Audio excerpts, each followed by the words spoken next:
I was thinking about the American Supreme Court justice who said, when they were discussing pornography some years ago, I can't define it, but I know it when I see it. So I'm just a simple historian. I'm not a political scientist, so I'm not really good at defining terms. But I realize we have to do some of that. So I wanted to do just a bit of that.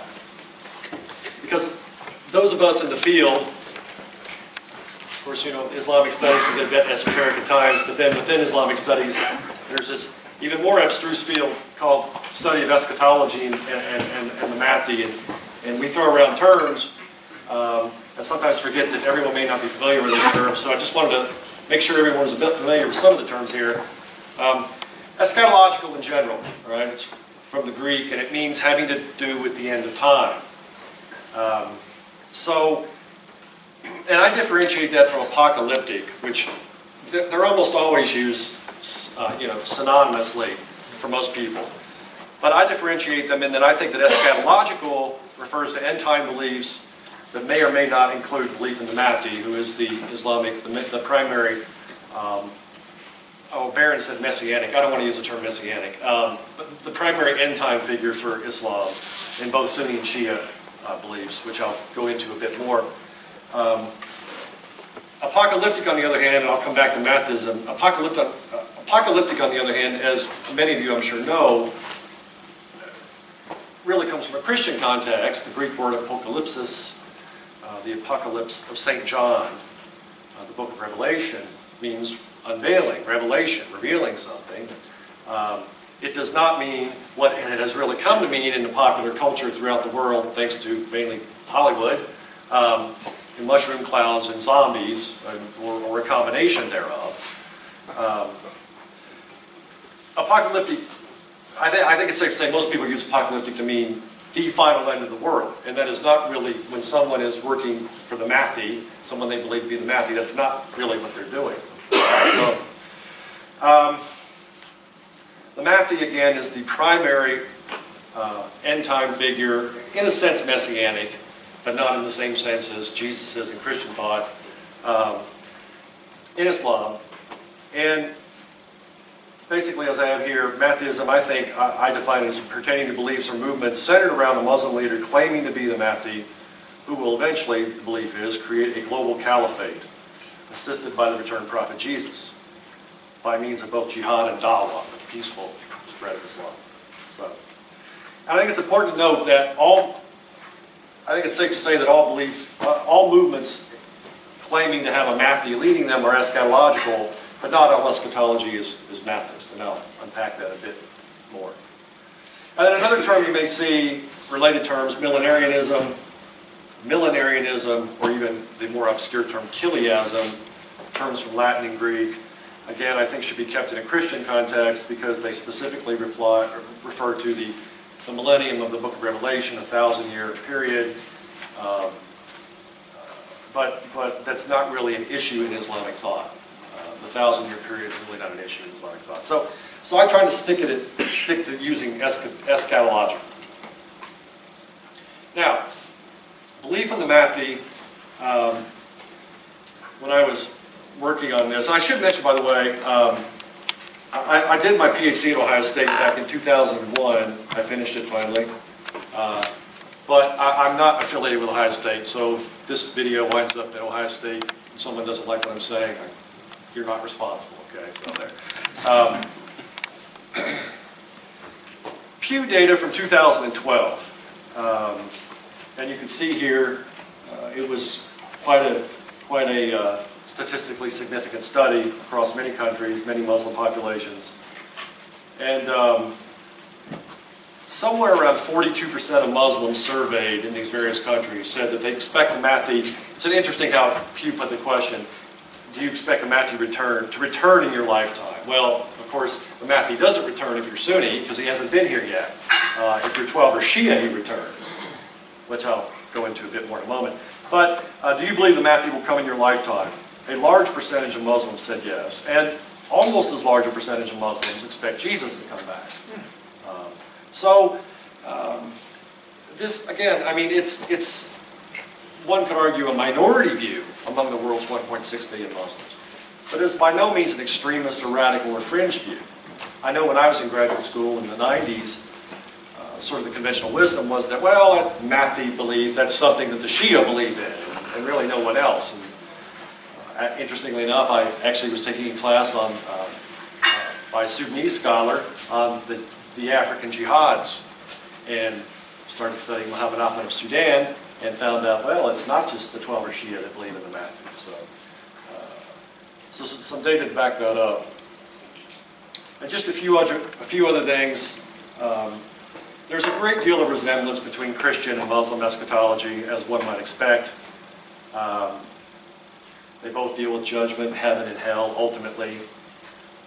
A couple of things I've noticed in my research over the last couple of decades is that there's been, and I don't have time to really go into this, but I can just touch on it, there's been what I think a great deal of cross-pollination between particularly Sunni thinkers, although it's started to seep into Iran some now, between Sunni thinkers about the end time, or about the return of the Mahdi, the coming of the Mahdi, and particularly American evangelical Christians. I started finding books back in the 90s in Arabic books on the Mahdi, published particularly by Sunnis in the Middle East, Beirut, Cairo, mainly Beirut, Cairo, in which they would use ideas of American evangelical writers on eschatology like Hal Lindsey, who wrote one of the first books in American Protestant theology on this topic back in 1971 called The Late Great Planet Earth. And they would quote people like Hal Lindsey and Pat Robertson and folks like this, who I have to say was a bit surprised to find Sunni Arab writers quoting these guys. And then what's happened, particularly since 9/11 in the States, is that the evangelical community in the United States, which, just so everyone knows, that's not all the Christians in the United States. I mean, I think the media sort of portrays it that way. Although there are a lot of evangelicals in the United States, there are many of us that are Christian that are not evangelical. But the evangelical community learned about the Mahdi, and I've increasingly found books and articles, TV spots, different things, some somewhat learned, some much less so, in which evangelical Christian writers try to do their sort of end-time prognostication. And one of the main things that they started doing is, instead of the sort of classic Reformation idea, going back to Luther and Calvin, that the Pope or the office of the papacy is the Antichrist of Revelation, they take the Pope out and plug in the Mahdi, either the Sunni Mahdi or the 12 or Shia Mahdi, as the Antichrist figure. So there is one very big profound difference between Christian and Muslim eschatology, particularly evangelical Christian eschatology on this, which is that the way I see it is that, for most Christians, and again, evangelicals are a lot of them, but they aren't the majority of the world's Christians, most Christians look at Revelation and the other eschatological passages in the Bible as, although some of them take place within history, many of them take place sort of above history. It's sort of a meta narrative about history. It's very cosmic. Jesus versus the forces of evil. In Islamic thought, it tends to be much more worldly, in the sense of when the Mahdi and Jesus come, they create a state in this space and time. It's not something after judgment. In fact, Jesus and the Mahdi come, take over the world for Islam, and then they eventually die, according to the hadiths. They die for either 7 or 40 years or something else later, depending which hadith you read. And then after that will come the actual end of the world with judgment and everything. But the Mahdi and Jesus don't usher in the judgment, whereas, of course, Jesus in Revelation does. So you have the Mahdi, as I have here. You have Jesus, or Isa. You have the Dajjal, who is in Arabic actually the deceiver, sometimes called the Muslim Antichrist. You have Yajuj and Majuj, which very, very similar to the Gog and Magog of Ezekiel and Revelation. You have a figure called the Daba, the beast, somewhat similar to the one in Revelation. And I have to decide there just that some of these are only in the Hadiths and some are both in Quran and Hadith. The Mahdi, interestingly enough, although my 12 or Shia friends will try to convince me otherwise, the Mahdi is not found in the Quran anywhere. he is only found in hadiths. So this is why there is actually a strong movement among certain segments, particularly the Sunni thinkers, to say the Mahdi is really not true. The problem is, of course, there are all these hadiths about the Mahdi, which they then have to deal with. And to make a long story much shorter, what happens, there are wars, rumors of wars, the ummah is in dire straits, the Mahdi comes, Jesus returns, they kill, or Jesus kills the Dajjal in some hadiths, and some the Mahdi does, mainly it's Jesus. They defeat the enemies of Allah and create a global caliphate. So ISIS kind of thinks they're starting this process, basically. And just in general, the Sunni Mahdi and the Mahdi of 12 Shiism do much the same thing. There is one major difference, of course, between them. For the Sunni world, the Mahdi has not come. Despite the dozens or hundreds or thousands, depending on which metric you use, of claimants to the position of Mahdi over many, many years, none of them, of course, was the real Mahdi. And I think it's safe to say the general sort of Sunni view, as far as I can ascertain it, is that the person that will be acknowledged, for those, of course, that believe in the Mahdi, that are Muslim, the person that will be acknowledged as the Mahdi will sort of gradually be acknowledged as such. He will be sort of a Salah ad-Din figure, who took back the Jerusalem from the Crusaders in 1187. A figure who will eventually be acknowledged because of military and political successes as the Mahdi, not someone who necessarily may, right off the bat, proclaim himself Mahdi. And of course, for the Shia, it's a bit different because in 12 Shiism in particular, the Mahdi was already here in the 9th century, the 12th descendant of Muhammad through Muhammad's grandsons via Ali. And the Muhammad al-Mahdi went into Geba in 873 AD and will return as the 12th Imam at the end of time. Which I don't think Hassan Rouhani believes any less than Ahmadinejad did. He's just smart enough not to talk about it all the time. And then there are other beliefs about Mahdism that have been informed, of course, the Seveners and the Fivers, the other major branches of the Shia, as well as the more sort of heterodox groups, the Baha'is and such. But it's safe to say that Mahdism, belief in a messianic leader, is key in all of them, but they don't have the same sort of resonance in terms of changing the world in the future, I think, that it does for 12 Shiism and for mainstream Sunnism. And just briefly, I started touching on this, but the idea, for the Sunni, that he will come initially as opposed to returning for the 12 Shia. Will the Mahdi be jihadist or peaceful? Yes. It seems to me that interestingly enough, that the 12 Shia, the 12th Imam of Shiism, according to what I've read historically and in terms of modern commentary coming out of Iran, relies a bit more on dawah and a bit less on jihad than the Mahdi does of many of the Sunni believers. And there's a term that was coined by a just recently, not long ago deceased Israeli scholar of Islamist movements, Reuben Paz, called hotwiring the apocalypse. It's a very interesting term. This term, it means you do something violent, particularly violent and catastrophic, to sort of, in a sense, sort of force Allah's hand into sending the Mahdi or the 12th Imam. As opposed to, well, back up. This idea is often attributed to the current regime in Tehran. And I think that I've gotten a lot of arguments in the States with folks on my side of the fence because I don't agree with this. I think that any reading of 12 Shia thought, and even of the modern Islamic State in Iran, does not support this. Clearly the Islamic State is waiting for, the Islamic Republic of Iran, not the Islamic State. The Islamic Republic of Iran is waiting for the return of the Mahdi. But I don't see anything in 12 Shia theology or in political discourse in Iran that says they intend to use a nuclear weapon on Tel Aviv in order to cause the coming of the 12th Imam. I don't believe that. I don't think that's accurate. I think ISIS would do it in a second if they had the chance, but I don't think the Islamic Republic would.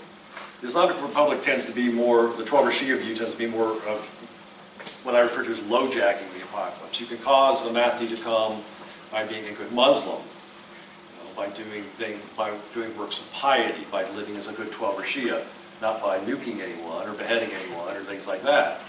So, and again, I've studied this as a historical phenomenon over the years, and I think it's safe to say that the chance of claiming the mantle of the Mahdi is much higher in Sunnism. Simply, there are a number of reasons, one of which is that you don't have to be claiming to be someone who disappeared and returned, which makes it a bit difficult. Now, over the years, again, I've looked at sort of case studies of people that claim to be the Mahdi and across space and time. And here are some of the major ones. The two major ones are probably, of course, Ibn Tumart, the founder of al-Wahidun or the al-Mahdis in medieval North Africa. And the other one that many of you probably know of, Muhammad Ahmad of Sudan, the so-called Sudanese Mahdi, who led an army to take over and kick out the Ottoman Egyptian, British commanded but Ottoman Egyptian troops, commanded by Charlton Heston, who looked amazingly like General Charles Gordon, from the movie Khartoum, if you haven't seen it. It's quite an interesting movie. And so they're, I tend to think they're the count of people that claim to be the Mahdi and led movements that are sort of politically significant in any sense, or military significant, is probably in the dozens. A friend of mine, you may have read some of his stuff. If you haven't, I highly recommend him. David Cook at Rice University in Houston. David has written books, particularly on the Muslim apocalyptic hadiths. And we discuss this topic quite often at different conferences. And he says that there are thousands of people that claim to be the Mahdi. But then I don't count guys that pop up and claim to be the Mahdi, and then Napoleon had him shot dead in Egypt after 5 minutes. I don't really count those guys. They have to do with it more before I count them. And then on the other side, the Shia, of course, have had a number of states, interestingly enough, founded on people claiming to be the Mahdi. The Fatimids, of course, the Buwayhids. The Safavids are the most successful. The Safavids actually converted Iran to Shiism. It was not Shia until the Safavids took over. So the Zaydis have their own brand of Shiism down in Yemen, which is proving a bit of a problem for the Saudis. So there's Muhammad Ahmad. I think it's safe to say the most successful modern Mahdi, and for a historian, the last 200 years is deemed modern, right? And a lot of the movements of people claiming to be the Mahdi have been in Africa. The Fatimids, of course, transferred into Africa, North Africa, into the Maghrib, and then went back to take over Egypt. Ibn Tumart, as I said, and some of these other fellows, Abu Mahala, who was, Abu Mahala in the Maghrib, the Western Maghrib, Muhammad Amzian in Algeria, particularly in the 19th century fighting the French, Muhammad Ahmad. And then a number of folks who did not actually claim to be the Mahdi, but some people may have suspected or claimed for them that they were the Mahdi. Of course, Usman Dan Fodio, Sokoto Caliphate, a number of the Sufi sheikhs, particularly Al-Mahdi al-Sanusi, Muhammad Abdullah Hassan, you may know it from Somaliland. There are indications Muhammad Maitatsine in Nigeria not long ago harbored Mahdist aspirations, or at least some of his followers did, about him. Morocco had a movement they've been arresting members of about 7, 8 years ago called Ansar al-Mahdi. And then ISIS, if you've seen the latest stories, ISIS supposedly is thinking of relocating to Libya. So, again, a lot of this has been North Africa, but not all of it has been in terms of Mahdism in Africa. And Mahdism, believing that someone is the Mahdi and waging a jihad on his behalf, and sorry ladies, it's always his, there's a very high correlation between this and Sufi belief and Sufi orders.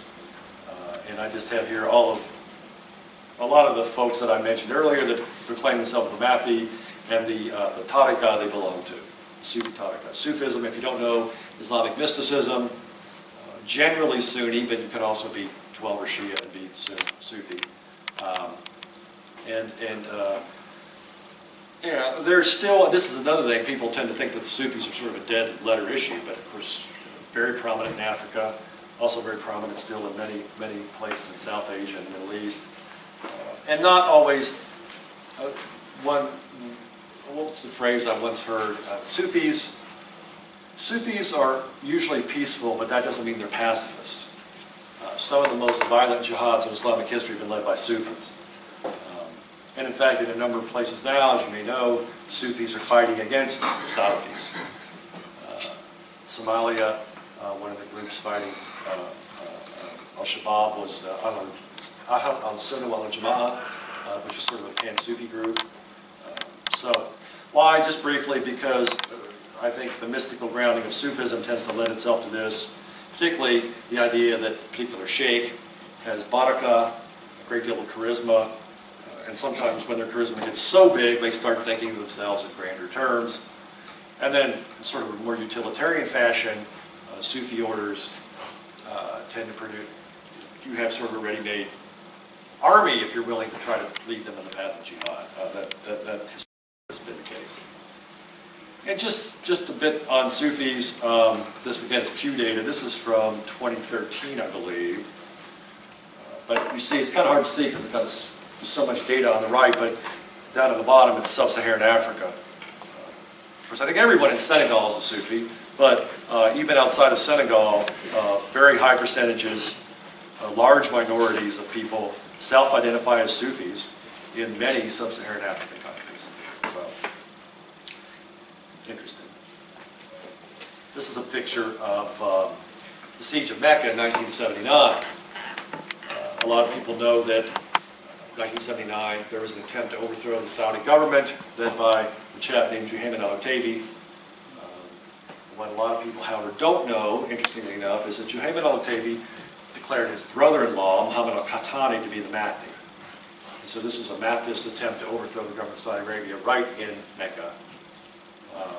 And they occupied the Great Mosque for about 3 weeks. And the Saudis were so spooked by it, they actually had to ask Sheikh bin Baz, who was, of course, the leading cleric at the time, to write fatwas to be published in the Saudi newspapers, declaring that those chaps inside the Great Mosque were indeed not led by the Mahdi. And then the Saudis, who couldn't evict them, hired the French to do it. So the French got them out. But this is some data from an interesting paradigm that I took from Jan Olaf Blickfeld, his book on Mahdism from, gosh, I guess mid-80s now. Sort of stages of Mahdism. And he was looking at it more in early Islamic history, but I think this is somewhat applicable. Groups declaring themselves to be eschatological, particularly, that they have a Mahdi with them, leading the group, will first disseminate sort of eschatological propaganda and undermine whatever government or regime they wish to undermine. Tumart did this against the Almoravids. Muhammad Ahmad did this against the Ottomans. Juhayman al-Otaibi did this against the Saudis. Then after that comes a formation of a renegade military theocracy, nice term, really sort of a microstate in microcosm and in exile that will attempt to seize power. And if that is successful, you will then get a territorial state that generally will last for some time, but then eventually, of course, wane in eschatological fervor. And I wrote some notes here I want to look at while Baron was talking. I got to thinking about something. I think that what we're seeing with Islamic State, however, is that, I'm going to talk more about this real briefly in a moment, but I think what we're seeing now with Islamic State is that they clearly haven't declared anybody the Mahdi.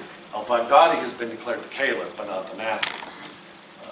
But they are clearly very eschatological. So I think that, at least with Islamic State, what you have is that it's clearly a military theocracy, and indeed a caliphate, and it's eschatological, but they have not come out and declared anyone the Mahdi yet.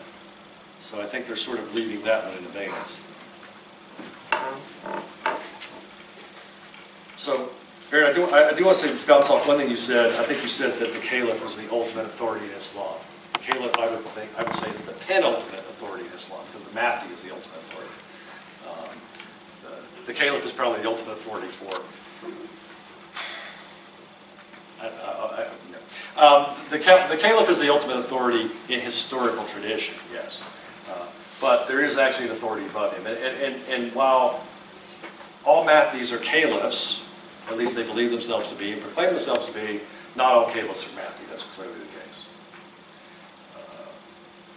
So the interesting thing, however, is that just as there are many Muslims, perhaps a minority, but still many, many, who believe in the eschatology of the Mahdi and Jesus returning, there are many, many Muslims, probably more, that believe that bringing back a caliphate would be a good thing. And this is actually 2010 Pew data. You notice it's very Africa specific. People were polled in these African countries. The Muslims were polled. Do you think the caliphate will be reestablished during your lifetime? Though I guess it's fair to say that just because you think it might be established doesn't mean you necessarily think it's a good thing, does it? You just think it will happen. But see, the percentages are quite high in many Muslim countries, many Muslim populations in many African countries, that the caliphate, and this was 2010 data. I'm pretty sure people weren't looking for ISIS to do it, but there it is. And real quickly, what you tend to get, again, historically, with people claiming to be the Mahdi and then waging jihad in that name, is every 100 years, what happens is there tends to be a correlation of Mahdi with Mujadid. The hadith in which Muhammad said that every 100 years a renewer of Islam would come, which is what Mujadid means. And a lot of Mahdi claimants have sort of tried to exploit that idea. And actually many have done so successfully. ISIS or ISIL, clearly eschatological. Their magazine is called Davik. Davik refers to the town in northern Syria where, according to a very famous hadith, the Rum, which of course at the time of the hadith meant the Byzantine Christians, which ISIS exegetes to mean the Crusaders and of course generally Americans, that the Muslims will defeat this army at Davik. I don't know if you, most of you probably have better things to do than to read ISIS's magazines, but some of us do. And their issue, I believe it was issue number 4, had a picture of St. Peter's Square on the cover and the ISIS, the black flag of Islam, whatever you want to call it, on top of the square of St. Peter's. It was called the Failed Crusade. I think, again, as I said earlier, that ISIS clearly is trying to spark, I frankly just think ISIS is trying to goad the United States in particular to putting in ground troops, because I think much of the leadership of ISIS is convinced, based on the hadith, that they will win a battle. And this will sort of set the eschatological timetable going. This is an interesting picture. If you don't know, this is from the third Lord of the Rings movie, but you notice the Rohirrim now are carrying the black flags. So that was a problem Gandalf did not have to deal with. Interesting, there's a lot of this stuff from ISIS and the other groups. They will take imagery from Western movies, in particular Lord of the Rings, which is a Tolkien fan. I find no end of insulting. But they will do this sort of thing. So. And there's the hadith that I know in the first, I think it was the first 5 Daviks, it was repeated verbatim. And then I stopped reading them for a while because they were, more of the same thing ad nauseum. This is a hadith from Muslims, Sahih Muslim, and it's just what I underline, the important parts here. The Romans will land at Al-Hamak or Davik. The Romans, of course, at the time of the hadith, 9th century, would have been the Byzantine Christians, which Byzantines never called themselves Byzantines, they called themselves Romans. Then an army will come from Medina. A third part of the army will run away. A third part of the army would be killed or martyred. And then a third would conquer and then go on and take Constantinople. And then you can insert your editorial opinion about to what degree Erdogan is actually Muslim today. I know what ISIS thinks. Then Satan says the Dajjal has come, and then Jesus comes back and kills the Dajjal, and so I have analyst friends and other friends. Oh, ISIS doesn't believe this. They're just they just do this for effect or something. I don't think they would talk about it so much in videos and in their other publications. If at least some of them didn't believe it. I think they're well aware of the fact that it resonates with many people. But does that mean they don't believe it? I don't think so. So can ISIS fit into Africa? Again, this idea of them possibly moving to Libya. And just some observations here. I'm not sure what the answer is. Clearly, the belief in the Mahdi and eschatological movements have not been foreign to Africa. Mainly North Africa, but not entirely. In the past, these have tended to come from Sufi milieu. But there's sort of been a bit of a change in the last century and a half with Sufis, in that Sufis don't tend to be so jihadistic as they were in the past, groups like the Naqshbandis and others. And they tend to direct their ire, with good reason, at Salafis, who do things, there's many pictures in Dabiq magazine of them blowing up Sufi shrines and things like that in Iraq and Syria. On the other hand, there's sort of a belief among some, particularly Sufis, I shouldn't say on the other hand, in addition, there's a belief among particularly some Sufis in Africa, particularly in West Africa, that the Salafis are sort of Arab interlopers. Wahhabis will come in and say, we have true Islam, and the Qataris and the Tijanis and Nigeria will say, what do you mean? We've been Muslim for a long time. We don't need you to tell us how to be Muslim. And of course, as we know, Boko Haram is claiming to be the West Africa branch of ISIS.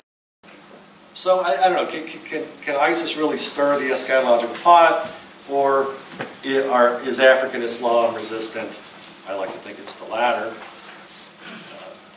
In many ways. And just quickly, so I'm not totally descriptive, I try to be a little prescriptive.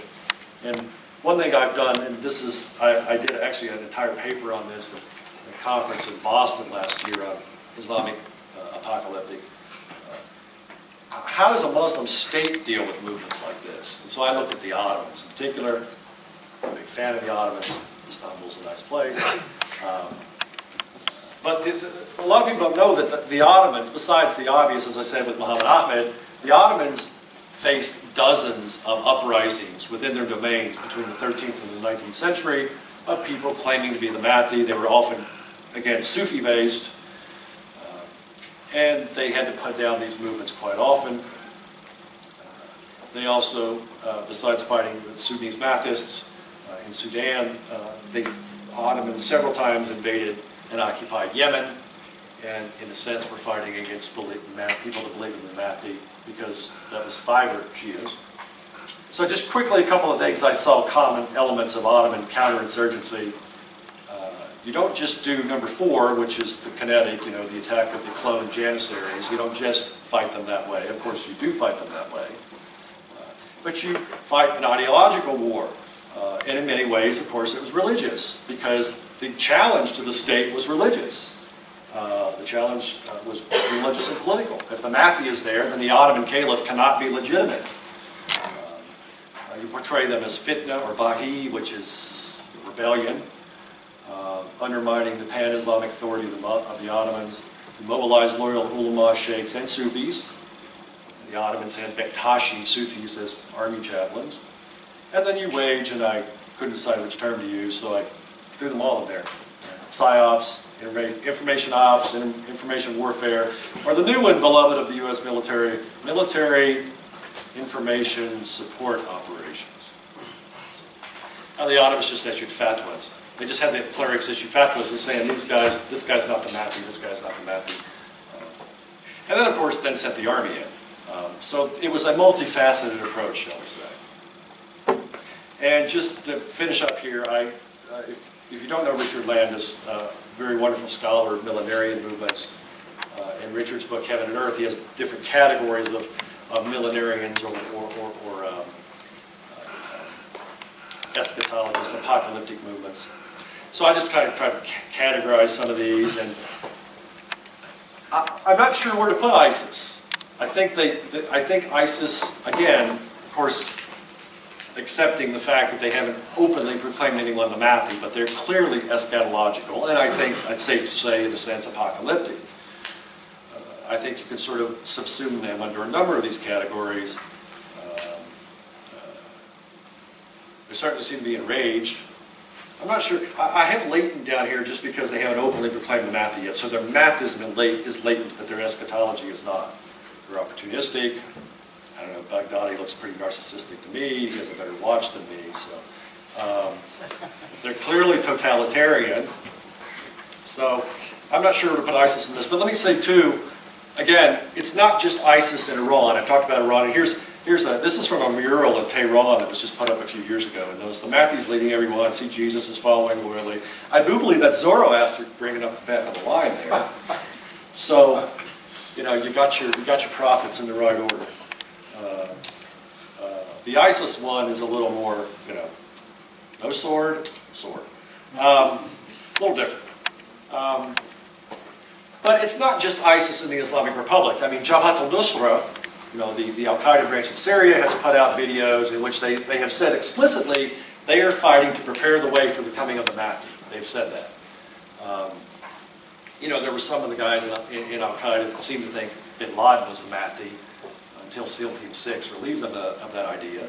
But clearly it's not just, you know, it's a spectrum, again. And there are peaceful Mahdist movements. I didn't really go into that. But particularly in Turkish Mahdism, there are two movements in Turkey. Well, one of them's in Pennsylvania, Fethullah Gulen, if you know Gulen, he lives in Pennsylvania. And a chap named Adnan Oktar, who goes by the name of Yahya, both of whom believe in the Mahdi. I think both of whom probably think they're the Mahdi.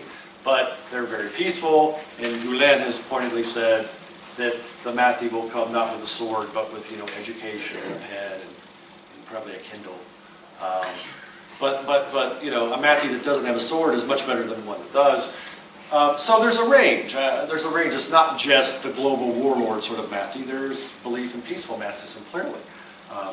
But it's a movement that, again, I think the data supports, both historically, my sort of anecdotal data historically in terms of looking at the movements, and then the Pew data from more modern times clearly shows that it's a very strong belief among many Muslims.